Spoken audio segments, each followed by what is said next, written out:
തങ്ങളെ ബാധിച്ചിരിക്കുന്ന രോഗം എന്തെന്നറിയാത്ത രോഗികൾ പോലും നമ്മുടെ നാട്ടിലുണ്ട്, മരിക്കുന്നുണ്ട്.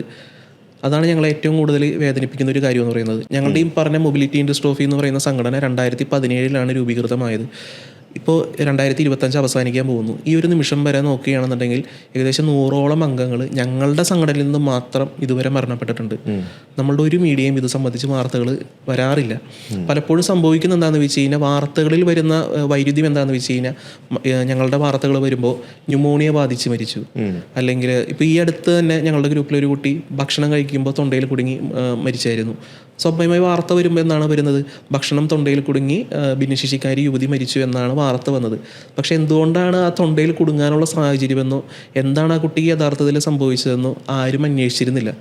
അത്തരത്തിലാണ് വാർത്തകൾ വരുന്നത്. അപ്പോൾ പനി ബാധിച്ച് മരിച്ചു, ന്യൂമോണിയ ബാധിച്ച് മരിച്ചു എന്നെല്ലാം വാർത്തകൾ വരുന്നു. പക്ഷേ യാഥാർത്ഥ്യം ഇത്തരത്തിലുള്ള ന്യൂറോ മസ്കുലർ ഡിസോർഡറാണ് അവർക്ക് സംഭവിച്ചിട്ടുള്ളത്.